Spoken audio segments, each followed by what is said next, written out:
ഒരു നേട്ടമുണ്ട്. പക്ഷേ എല്ലാ നേട്ടവും നമ്മുടെ കണ്ണിൽ കാണുന്നതല്ല. അതുപോലെ തന്നെ പണത്തിന് ഈ ലോകത്തിൽ വലിയ പ്രാധാന്യമുണ്ട്. കാരണം പണമില്ലാതെ നമുക്കൊന്നും നേടാൻ കഴിയില്ല. പക്ഷേ പണം കൊണ്ട് മാത്രമല്ല നമ്മളെല്ലാം നേടുന്നത്. 2004 ജനറൽ ഇലക്ട്രിക് എന്ന കമ്പനി ലോകത്തിലെ തന്നെ വലിയ കമ്പനികളിൽ ഒന്നായിരുന്നു. $250 ബില്യൺ ആയിരുന്നു ആ കമ്പനിയുടെ അന്നത്തെ മൂല്യം. പക്ഷേ 2008 ശേഷം എല്ലാം തലകീഴായി മാറി. അവരുടെ എല്ലാ ബോൺസിന്റെയും മൂല്യം 0 ആയി. 2007 മുതൽ 2018 വരെയും അവരുടെ സ്റ്റോക്ക് വാല്യൂ $40 നിന്നും $7 കുറഞ്ഞു. 2017 കമ്പനിയുടെ സിഇഒ ജെഫ്രി റോബർട്ട് ഇമ്മൽറ്റ് പദവി രാജിവെച്ചു. ഇമ്മൽറ്റ് കാരണമാണ് ഇതൊക്കെ സംഭവിച്ചതെന്ന് ജനങ്ങൾ പറഞ്ഞു ആ സ്ഥാനം അദ്ദേഹം ഒഴിയുകയായിരുന്നു. പക്ഷേ ജെഫ് ഇമ്മൽറ്റ് കമ്പനിയിൽ നിന്ന് പോകുമ്പോൾ ഒരു പ്രധാന കാര്യം പറഞ്ഞു. എല്ലാവർക്കും ഒരു ജോലിയെപ്പറ്റി സംസാരിക്കാൻ എളുപ്പമാണ്, അവർ ആ ജോലി ചെയ്യുന്നത് വരെ എന്നാണ് അദ്ദേഹം അന്ന് പറഞ്ഞത്. പല കാര്യങ്ങളും നമുക്ക് തിയററ്റിക്കലായി പറയാൻ എളുപ്പമാണ്. പക്ഷെ പ്രാക്ടിക്കൽ സൈഡ് നോക്കിയാൽ ജീവിതത്തിൽ ഒരു കാര്യം നമ്മുടെ അനുഭവത്തിൽ വരുമ്പോഴാണ് ഓരോന്നിന്റെയും തീവ്രത നമുക്ക് മനസ്സിലാവുക.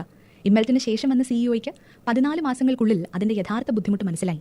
അദ്ദേഹവും ആ കമ്പനിയിൽ നിന്നും രാജിവെച്ചു. ജീവിതത്തിൽ എന്ത് തന്നെ നമ്മൾ വേണമെന്ന് ആഗ്രഹിച്ചാലും അതിനൊരു നേട്ടമുണ്ടാവും.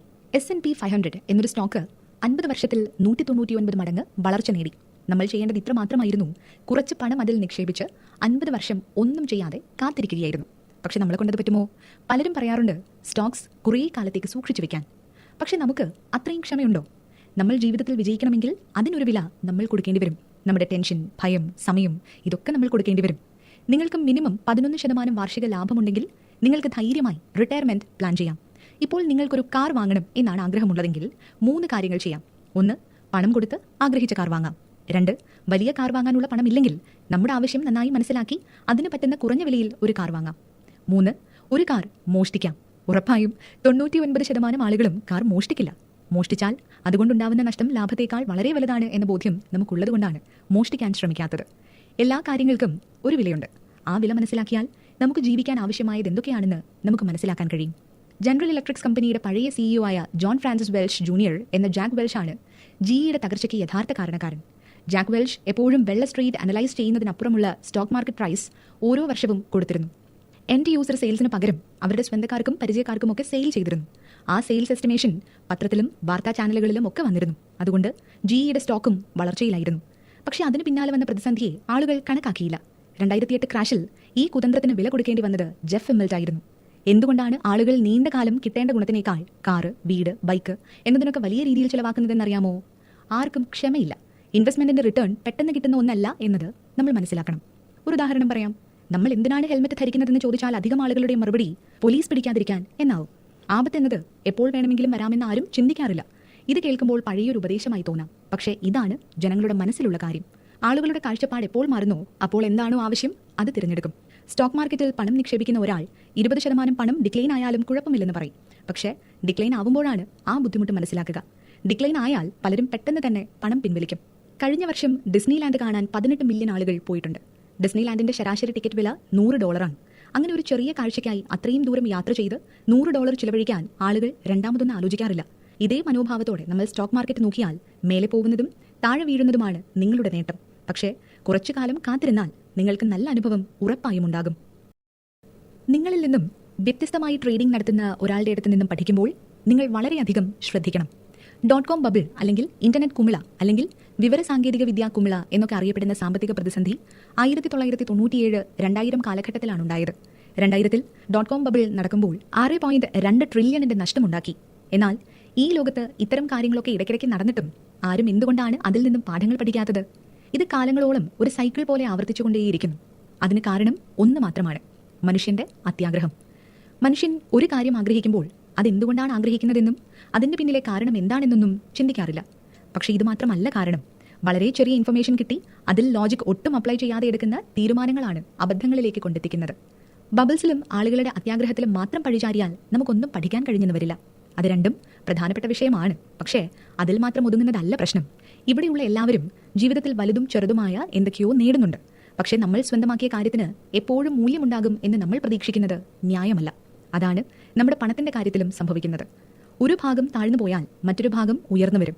പല കോടി ആളുകൾ കാരണം ഒരാളുടെ ജീവിതം തകരാൻ പോലും സാധ്യതയുണ്ട്. അതേപോലെ തന്നെ പല കോടി ആളുകൾ തകർച്ചയിലേക്ക് പോകുമ്പോൾ ഒരാൾ വലിയ പണക്കാരനാവാനും സാധ്യതയുണ്ട്. ഈ കാര്യങ്ങളിൽ നമ്മൾ ചോദ്യം ചോദിക്കുന്നത് ഒരു യുദ്ധം എന്തുകൊണ്ട് നടക്കുന്നു എന്ന് ചോദിക്കുന്നത് പോലെയാണ്. അതിന് 1000 കാരണങ്ങളുണ്ടാവാം. നമ്മളെ കൊണ്ടത് തടുക്കാനും കഴിയില്ല. ഇന്ന് നമ്മൾ ചോദിക്കുന്ന എല്ലാ ചോദ്യങ്ങൾക്കും ഉത്തരം തരാൻ കഴിയുന്ന വിധത്തിലുള്ള എളുപ്പമുള്ള ഒരു വിഷയമല്ല. പക്ഷേ ഇതെല്ലാം ശരിയായി മനസ്സിലാക്കാതെ എവിടെയാണ് നമ്മൾ തോറ്റുപോകുന്നത് എന്ന് ചോദിച്ചാൽ ഒരേ ഒരു സ്ഥലത്താണ്. മറ്റുള്ളവർ ചെയ്യുന്നത് കണ്ട് അതേപോലെ നമ്മളും ആവർത്തിക്കുമ്പോഴാണ്. അല്ലെങ്കിൽ മറ്റൊരാൾ വേറെ ഒരു കളി കളിക്കുമ്പോൾ അയാളുടെ തീരുമാനം കണ്ട് നമ്മൾ കൈക്കൊള്ളുന്ന തീരുമാനം കൊണ്ടാണ്. ഒരു ചെറിയ ഐഡിയ ഇവിടെയുള്ള ഫിനാൻസ് മാർക്കറ്റിന് വലിയ കുഴപ്പങ്ങൾ ഉണ്ടാക്കുന്നുണ്ട്. ഇവിടെയുള്ള എല്ലാ സ്വത്തിനും ഒരേ വിലയാണ് എന്നതാണ്. പക്ഷേ അത് വാങ്ങുന്ന ഓരോ ആളുകളുടെയും ആവശ്യവും ഉദ്ദേശവും പലതാണ്. വളരെ ലളിതമായി ഈ ഒരു കാര്യം പറയാം. നിങ്ങളൊരു കല്യാണത്തിന് ഭക്ഷണം ഉണ്ടാക്കാൻ പോവുകയാണെങ്കിൽ ചാക്ക് കണക്കിന് പലചരക്കും അരിയും ഇറക്കും. കാരണം അതൊരു വലിയ ലാഭം വരുന്ന ബിസിനസ്സാണ്. അതുമാത്രമല്ല, അതിനുള്ള ജോലികൾ 5 മുതൽ 10 ദിവസം വരെ ചെയ്യാനും ഉണ്ടാവും. അതേസമയം ഒരു വീട്ടിലാണ് ഭക്ഷണം ഉണ്ടാക്കാൻ പോകുന്നതെങ്കിൽ ആ വീട്ടിലേക്ക് അടുത്തയാഴ്ച ആവശ്യമായ സാധനങ്ങൾ നമ്മൾ വാങ്ങും. കാരണം 3-4 ആളുകൾക്ക് മാത്രമാണ് അവിടെ ആഹാരം പാചകം ചെയ്യേണ്ടത്. അതേസമയം നിങ്ങൾക്ക് മാത്രമാണ് ആഹാരം ഉണ്ടാക്കുന്നതെങ്കിൽ 2-3 ദിവസത്തേക്ക് ആവശ്യമുള്ള സാധനങ്ങൾ മാത്രം വാങ്ങി ആവശ്യമുള്ളപ്പോൾ ഉണ്ടാക്കി കഴിക്കും. നിങ്ങൾ ഓഫീസിലുള്ള സമയത്ത് നിങ്ങൾക്ക് ഉച്ചയാകുമ്പോൾ വിശക്കുന്നു എന്ന് കരുതുക. വീട്ടിൽ പോയി പാചകം ചെയ്ത് കഴിക്കാൻ കഴിയില്ല. അപ്പോൾ നിങ്ങൾ അടുത്തുള്ള കടയിൽ പോയി ഇഷ്ടമുള്ള ആഹാരം വാങ്ങിക്കഴിക്കും. ഇതേപോലെ തന്നെയാണ് സ്റ്റോക്ക് മാർക്കറ്റും. നിങ്ങൾ നീണ്ട കാലത്തേക്ക് നിക്ഷേപിക്കുകയാണെങ്കിൽ എത്ര വാങ്ങും? ചെറിയ കാലത്തേക്കാണെങ്കിൽ എത്ര വാങ്ങും? 5 വർഷത്തിന് താഴെ മാത്രമുള്ള കാലയളവിലേക്കാണെങ്കിൽ എത്ര വാങ്ങും? എല്ലാം വ്യത്യസ്തമാണ്. ഇത് മാത്രമല്ല, പകൽ സമയത്ത് ട്രേഡിംഗ് നടത്തുന്ന ഒരാൾ പണം നിക്ഷേപിച്ച് മണിക്കൂറുകൾ കൊണ്ട് പുറത്തെടുക്കും. ഇങ്ങനെ ഓരോ മനുഷ്യർക്കും ഓരോ വ്യത്യസ്തമായ ആവശ്യവും താല്പര്യവുമുള്ളപ്പോൾ എങ്ങനെ നിങ്ങൾ സ്റ്റോക്ക് പ്രൈസും അനാലിസിസും അടുത്തുള്ള ആളുകൾ എന്ത് ചെയ്യുന്നുവെന്ന് മാത്രം നോക്കി പഠിച്ച് അതുവഴി സമ്പാദിക്കാൻ കഴിയും? ഇതാണ് ഫിനാൻസ് മാർക്കറ്റിൽ കാലങ്ങളായി നടക്കുന്ന വലിയൊരു തെറ്റ്. നമുക്കാരെയും മണ്ടന്മാരെന്ന് പറയാൻ കഴിയില്ല. കാരണം ദീർഘകാലത്തേക്ക് നിങ്ങളൊരു സ്റ്റോക്ക് വാങ്ങുന്നു എന്ന് കരുതുക. മറ്റൊരാൾ ഡേ ട്രേഡറുമാണ്. ദീർഘകാലത്തേക്ക് ഇൻവെസ്റ്റ് ചെയ്ത നിങ്ങൾ ഓരോ ദിവസവും ഇടയ്ക്കിടയ്ക്ക് സ്റ്റോക്ക് വാല്യൂ നോക്കി അത് ഇന്ന് വിൽക്കണോ നാളെ വിൽക്കണോ എന്ന് ആലോചിക്കേണ്ട കാര്യമുണ്ടോ? ഇല്ല. നിങ്ങൾ കണ്ണടച്ച് പറ്റുന്നത്ര കാലം അതിന് വളരാൻ അനുവദിക്കണം. അതേസമയം ഷോർട്ട് ടേമിലേക്ക് ഇൻവെസ്റ്റ് ചെയ്യുന്ന ഒരാൾക്ക് അങ്ങനെ കണ്ണടച്ചിരിക്കാൻ കഴിയുമോ? ഇല്ല. അവർ പണമിട്ട് ദിവസക്കണക്കിന് പണം എടുത്തുകൊണ്ടിരിക്കണം. അപ്പോൾ മാത്രമാണ് അവർക്ക് ലാഭം കിട്ടുകയുള്ളൂ. അവരുടെ കളി നിയമവും നിങ്ങളുടെ കളി നിയമവും തമ്മിൽ വലിയ അന്തരമുണ്ട്. CNN-ഉം CNBC-യും അല്ലെങ്കിൽ മറ്റേതെങ്കിലും വലിയ ന്യൂസ് ചാനലോ നിങ്ങൾക്കൊരു സ്റ്റോക്ക് ഇത്ര വിലയിൽ വാങ്ങാം എന്ന് പറഞ്ഞാൽ അത് വലിയ മണ്ടത്തരമാണ്. കാരണം നിങ്ങൾ എന്നൊരു വാക്കിന് പിന്നിൽ എത്ര വ്യത്യസ്തരായ മനുഷ്യരുണ്ടെന്ന് നമ്മൾ മനസ്സിലാക്കാറില്ല. നമ്മൾ മനസ്സിലാക്കേണ്ടത് ഇത്ര മാത്രമാണ്: നമ്മൾ ഏത് കാലത്താണ് ജീവിക്കുന്നത്, നമുക്ക് എന്താണ് വേണ്ടത്, നമ്മൾ ഏത് രീതിയിലുള്ള കളിയാണ് കളിക്കുന്നത് എന്നതൊക്കെ നന്നായി മനസ്സിലാക്കിയിട്ട് വേണം എന്തും ചെയ്യാൻ. പക്ഷേ നമ്മൾ എങ്ങനെ കളിക്കണമെന്നറിയാൻ പഠിക്കാനായി ചില റിസ്കുകൾ എടുക്കാം, ചില കാര്യങ്ങൾ പിന്തുടരാം. ചില കാര്യങ്ങളിൽ എന്ത് ചെയ്യാൻ പാടില്ലെന്ന് മനസ്സിലാക്കിയാൽ എന്ത് ചെയ്യണം എന്നതിനെക്കുറിച്ച് വ്യക്തത വരും. ഇതെല്ലാം മനസ്സിലാക്കിയാൽ മാത്രമേ പണത്തിന്റെ കാര്യത്തിലും ജീവിതത്തിലും നമുക്ക് വിജയിക്കാൻ കഴിയൂ. നമ്മുടെ ജീവിതത്തിൽ പ്രതീക്ഷ എന്നത് ആരോ ഒരാൾ നിങ്ങൾക്കൊരു സാധനം വിൽക്കുന്നത് പോലെയാണ്. പക്ഷേ ആത്മവിശ്വാസം എന്നത് ആരോ ഒരാൾ നിങ്ങൾക്ക് ഉപകാരം ചെയ്യുമെന്നുള്ള വിശ്വാസം പോലെയാണ്. പ്രതീക്ഷ നമുക്ക് സന്തോഷമുണ്ടാക്കുന്ന ഒരു കാര്യമാണ്. കാരണം അതാണ് നമ്മളെ ഓരോ ദിവസവും ജീവിക്കാൻ പ്രേരിപ്പിക്കുന്നത്. എന്നാൽ ആത്മവിശ്വാസം അതിനേക്കാൾ മുകളിലാണ്. നമ്മുടെ ജീവിത വിജയത്തിന് ആത്മവിശ്വാസം കൂടിയേ തീരൂ. പ്രതീക്ഷയേക്കാൾ ആത്മവിശ്വാസത്തിനാണ് പ്രാധാന്യം കൂടുതൽ. നമ്മൾ ചെയ്യുന്നതെല്ലാം ശരി മാത്രമാണ്, തെറ്റുകളൊന്നും സംഭവിക്കില്ല എന്നതല്ല പ്രതീക്ഷ. മറിച്ച് തെറ്റായി എന്ത് സംഭവിച്ചാലും നമുക്ക് നടക്കേണ്ടത് ശരിയായി നടക്കും, അതിലേക്കാണ് ജീവിതം നമ്മളെ നയിക്കുന്നത് എന്ന് കരുതുന്നതാണ് യഥാർത്ഥ പ്രതീക്ഷ. ആളുകൾ പല കാര്യങ്ങൾക്കും തിരക്ക് പിടിക്കുന്നതിനും ഓരോ ദിവസവും എന്തിനൊക്കെയോ വേണ്ടി അലയുന്നതിനുമുള്ള കാരണം പ്രതീക്ഷകളൊന്നും ഇല്ലാത്തതുകൊണ്ടാണ്. പ്രതീക്ഷിക്കുക എന്നത് അത്ര ബുദ്ധിമുട്ടുള്ള കാര്യമല്ല, പക്ഷേ അതിനൊരു ഗ്യാരണ്ടിയുമില്ല. ഈ ഒരു കാരണം കൊണ്ടാണ് നമ്മൾ ആത്മവിശ്വാസത്തെ കൂടുതൽ വിശ്വസിക്കുന്നത്. ആത്മവിശ്വാസത്തിന്റെ മറ്റ് രൂപങ്ങൾ എന്തൊക്കെയാണെന്ന് നമുക്ക് നോക്കാം. 2008 ഡിസംബർ 29 ലോകത്തിന്റെ സാമ്പത്തിക മേഖല ഒന്നാകെ തകർന്നടിഞ്ഞ ദിവസം. അമേരിക്കയിൽ പലരുടെയും ജോലിയും ജീവിതവുമൊക്കെ അന്ന് നഷ്ടപ്പെട്ടു. ലോകത്തിലെ തന്നെ ഫിനാൻസിലെ ഏറ്റവും പ്രധാനപ്പെട്ട പത്രം വാൾസ്ട്രീറ്റ് ജേർണൽ പ്രധാനപ്പെട്ട ഒരു സ്റ്റോറി പബ്ലിഷ് ചെയ്തു. അതിന്റെ ഫ്രണ്ട് പേജിൽ ഇഗ്നോർ നിക്കോളോവിച്ച് പനാരിൻ എന്ന റഷ്യൻ പ്രൊഫസർ ഒരു സ്റ്റോറി എഴുതി. 2010 ജൂൺ അവസാനിക്കുമ്പോൾ ഉറപ്പായും അമേരിക്ക 6 ഭാഗമായി വിഭജിക്കപ്പെടുമെന്നാണ് ഈഗോർ അന്ന് പറഞ്ഞത്. Californian republic, Texas republic, Atlantic America, central north America എന്ന് മാത്രമല്ല മറ്റ് ചില ചെറിയ ഭാഗങ്ങളുമാകുമെന്ന് അദ്ദേഹം പ്രവചിച്ചു. പക്ഷേ ഇത് നടന്നോ? ഇല്ല. അത്രയും വലിയ സാമ്പത്തിക മാന്ദ്യം ഉണ്ടായ ശേഷവും ഇന്നും US എന്ന രാജ്യം ഒന്നായിട്ട് തന്നെയാണുള്ളത്. 1940-കളിൽ 2ാം ലോക മഹായുദ്ധത്തിന് ശേഷം ജപ്പാൻ സാമ്പത്തികമായും വ്യാവസായികമായും സാംസ്കാരികമായും ഒക്കെ തകർന്നടിഞ്ഞു. ഇനി ഒരു ജപ്പാൻ ചരിത്രം ആവർത്തിക്കരുതെന്ന് ലോകം മുഴുവൻ ആഗ്രഹിച്ചു. ആ സമയത്ത് ജപ്പാനിൽ ഒരു ന്യൂസ് പേപ്പറിലും ഈഗോർ അന്ന് പറഞ്ഞതുപോലെ ഒരു ആർട്ടിക്കിൾ വന്നിട്ടില്ല. പകരം ആരും ഭയക്കേണ്ട, കുറച്ചു വർഷത്തിനുള്ളിൽ നമ്മുടെ സാമ്പത്തിക മേഖല കൂടുതൽ വളർച്ച പ്രാപിക്കുമെന്നും ജീവിത നിലവാരം പഴയതിനേക്കാൾ ഉയരുമെന്നും സ്റ്റോക്ക് മാർക്കറ്റ് ഇതുവരെ ആരും കാണാത്ത ഒരു വളർച്ച പ്രാപിക്കുമെന്നും ലോകത്തിൽ എവിടെയുമില്ലാത്ത അത്രയും തൊഴിലവസരങ്ങൾ ഉണ്ടാവുമെന്നും നമ്മുടെ പ്രധാന ശത്രുവായി അമേരിക്കയാവും ഉണ്ടാവുക എന്നും പറഞ്ഞപ്പോൾ ആരെങ്കിലും വിശ്വസിച്ചിരുന്നോ? പക്ഷേ ഇതാണ് യഥാർത്ഥത്തിൽ നടന്നത്.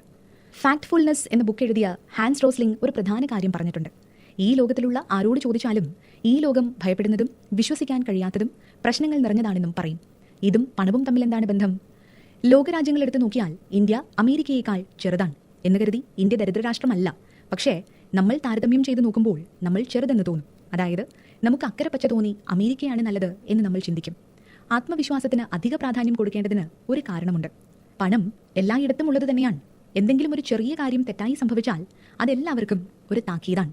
അതുകൊണ്ട് എല്ലാവർക്കും അതിൽ ശ്രദ്ധയുണ്ടാവും. അമേരിക്കയിലുള്ള പകുതി പേരും സ്റ്റോക്സ് കരുതിയിട്ടുണ്ട്. സ്റ്റോക്സ് ഇല്ലാത്ത ആളുകളുമുണ്ട്. സ്റ്റോക്ക് ഉണ്ടെങ്കിലും ഇല്ലെങ്കിലും, ജോലി ഉണ്ടെങ്കിലും ഇല്ലെങ്കിലും വീണ്ടും ഒരു സാമ്പത്തിക മാന്ദ്യം വന്നാൽ അതെല്ലാവർക്കും ഒരു ഭീഷണിയാണ്. ഈ ഒരു കാരണം കൊണ്ട് തന്നെ എല്ലാ മനുഷ്യർക്കും എല്ലാറ്റിനോടും ഒരു ഭയമുണ്ട്. അമേരിക്കയിൽ ഒരു പ്രശ്നമുണ്ടായാൽ അത് ഇന്ത്യയെയും ചൈനയെയും ഇന്തോനേഷ്യയെയും ഒക്കെ ബാധിക്കും. ഇനി 2, നമ്മുടെ ആത്മവിശ്വാസം ഇന്ന് നടക്കുന്ന ചില കാര്യങ്ങൾ കണക്കാക്കിയാണ് ഉണ്ടാവുന്നത്. മാർക്കറ്റ് എങ്ങനെ മാറുന്നു എന്നത് കണക്കാക്കിയല്ല നമ്മൾ കാര്യങ്ങൾ കണക്ക് കൂട്ടുന്നത്. 2008 ചൈനയ്ക്ക് മാത്രം 98 മില്യൺ ബാരൽ എണ്ണ ഒരു ദിവസം വേണമായിരുന്നു. പക്ഷേ ഇന്ന് ലോകത്തിന്റെ മൊത്തം എണ്ണ ഉൽപ്പാദനം ഒരു ദിവസം 85 മില്യൺ ബാരൽ മാത്രമാണ്. പക്ഷേ ഇതുകൊണ്ട് നമുക്ക് എണ്ണക്ഷാമം വന്നോ? ഉറപ്പായുമില്ല. ഒരു കാര്യം തെറ്റാണ് സംഭവിക്കുന്നതെന്ന് കാണിക്കാൻ എളുപ്പമാണ്.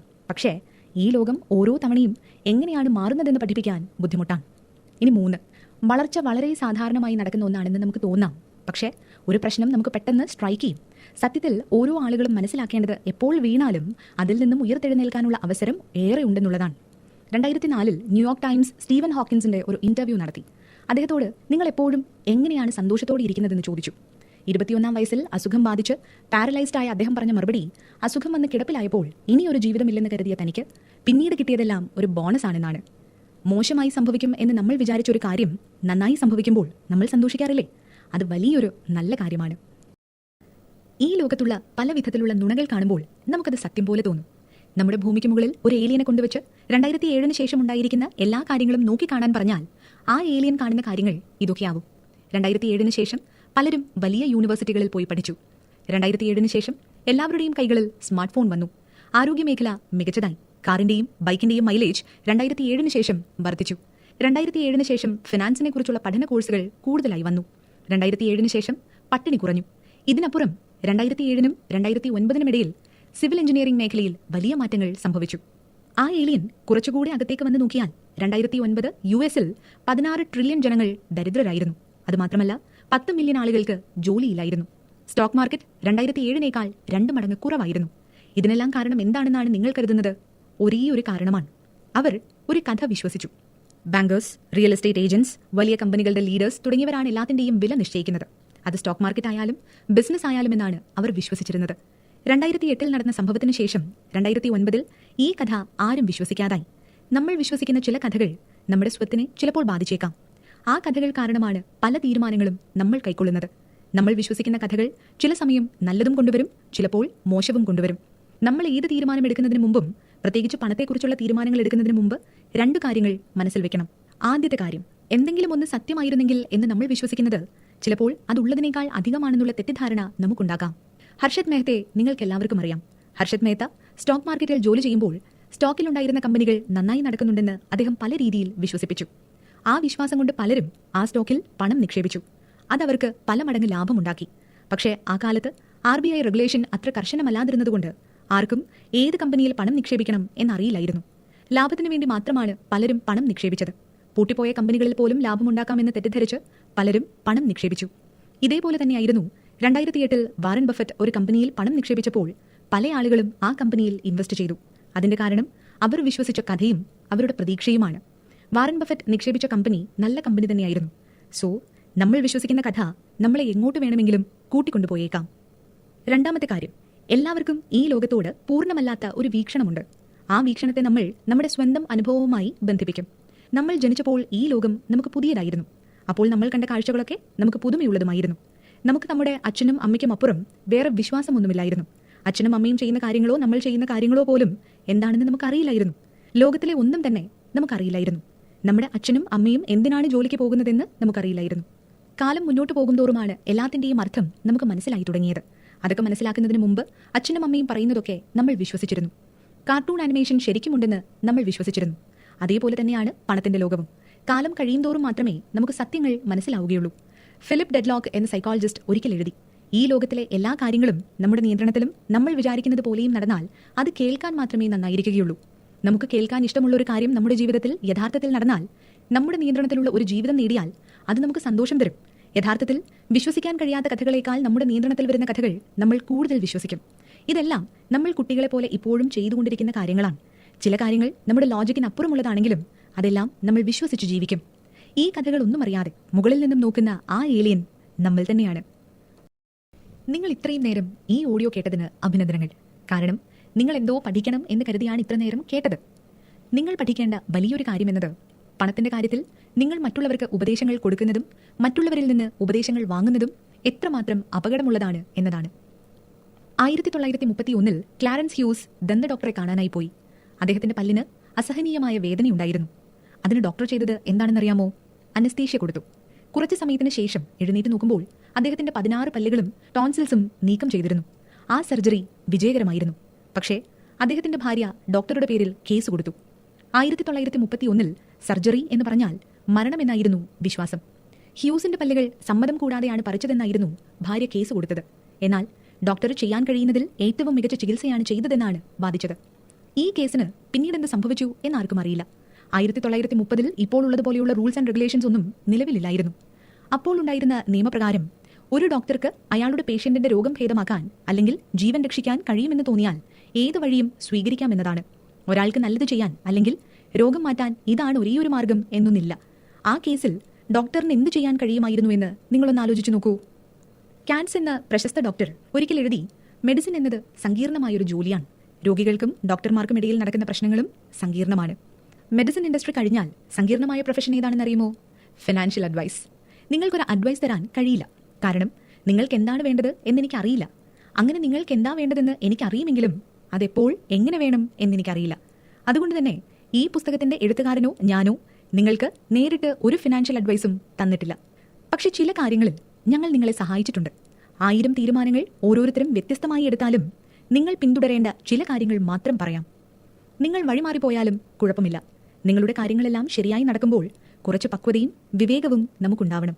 അതേപോലെ തെറ്റുകൾ സംഭവിക്കുമ്പോൾ നമ്മൾ നമ്മളോട് തന്നെ ക്ഷമിക്കാനും ചിലത് പഠിക്കാനും ശ്രമിക്കണം. ഈ ലോകം വളരെ വലുതും സങ്കീർണവുമാണ്. അതുകൊണ്ട് തന്നെ ശരിയാണെന്ന് കരുതുന്ന കാര്യങ്ങൾ തെറ്റാവാനും തെറ്റെന്ന് തോന്നുന്ന കാര്യങ്ങൾ ശരിയാവാനും സാധ്യതയുണ്ട്. ഇതിനിടയിൽ അതിൽ നിന്നൊക്കെ പാഠം ഉൾക്കൊണ്ട് മുന്നോട്ട് വളരാനാണ് പഠിക്കേണ്ടത്. മറ്റൊന്നും ആലോചിക്കേണ്ടതില്ല.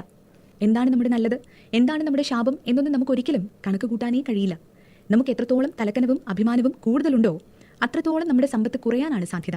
കാരണം മുന്നേ പറഞ്ഞിട്ടുണ്ട്, നമ്മൾ സ്വത്തിനെപ്പറ്റി മാത്രം സംസാരിക്കാതെ ജീവിതത്തിൽ എടുക്കുന്ന പലവിധ തീരുമാനങ്ങൾക്കും ഇത് ഉപകാരപ്പെടും.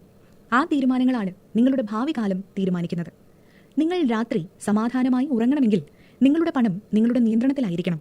ഒരുപാട് പണം സമ്പാദിച്ചാലും ഒട്ടും പണം സമ്പാദിച്ചില്ലെങ്കിലും പ്രശ്നമാണ്. നമ്മൾ എന്തു ചെയ്താലും ജീവിതം നമുക്ക് സന്തോഷം തന്നില്ലെങ്കിൽ അത് ചെയ്യുന്നത് കൊണ്ട് ഒരു ഉപയോഗവും ഉണ്ടാവില്ല. നിങ്ങൾ നല്ല ഇൻവെസ്റ്റർ ആവണമെങ്കിൽ ചെയ്യേണ്ട ഒരേയൊരു കാര്യം നിങ്ങളുടെ സമയം കൂടുതൽ കണ്ടെത്തുന്നതിലാണ്. നിങ്ങൾ എത്ര കാലം ഇൻവെസ്റ്റ്മെന്റ് വളരുന്നതിനായി കാത്തിരിക്കുമോ അത്രയും കാലം ആ ഇൻവെസ്റ്റ്മെന്റ് വളരാനുള്ള സാധ്യതയുണ്ട്. പക്ഷേ അത് ശരിയായ സ്ഥലത്ത് ശരിയായ സമയത്താണ് നിങ്ങൾ നിക്ഷേപിച്ചതെങ്കിൽ. തെറ്റുകൾ ആവർത്തിക്കാൻ തയ്യാറായിരിക്കും. നിങ്ങൾ പകുതിയോളം തെറ്റുകൾ മാത്രം ചെയ്താലും വിജയത്തിലേക്കുള്ള സാധ്യത കൂടുതലാണ്. നിങ്ങൾക്ക് ഒരുപാട് സമ്പാദിക്കാൻ കഴിയും. നേരത്തെ പറഞ്ഞ പോലെ എല്ലാം നന്നാവണം എന്നില്ല. പക്ഷേ നന്നാവുന്ന കാര്യങ്ങൾ കണ്ടെത്താൻ കുറച്ചധിക സമയം വേണ്ടി വന്നാലും കുഴപ്പമില്ല. പണം എന്നത് സാധനങ്ങൾ വാങ്ങാനും അന്തസ്സ് കാണിക്കാനും സന്തോഷത്തിനും മാത്രം വിനിയോഗിക്കേണ്ട ഒന്നല്ല.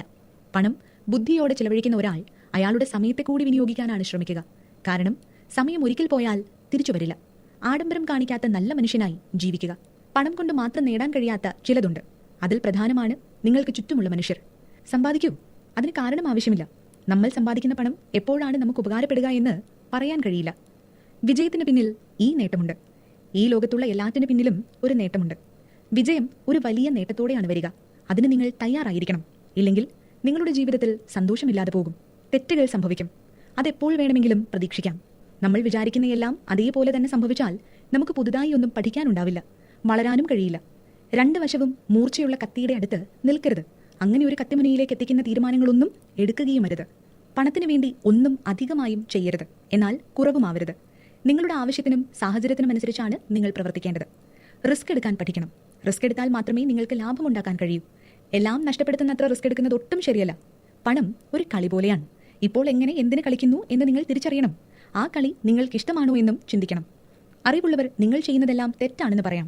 പക്ഷേ ആത്യന്തികമായൊരു ശരിയും തെറ്റുമില്ല എന്ന് നിങ്ങൾ മനസ്സിലാക്കണം. നിങ്ങളുടെ അനുഭവം മാത്രമാണ് നിങ്ങളുടെ ശരി. നമ്മുടെ എഴുത്തുകാരൻ പണത്തെ എങ്ങനെയാണ് കണ്ടതെന്ന് നോക്കാം. സാൻഡി ഗോട്സ്മൻ എന്നൊരു മില്യണറായ ഇൻവെസ്റ്റർ ഉണ്ടായിരുന്നു.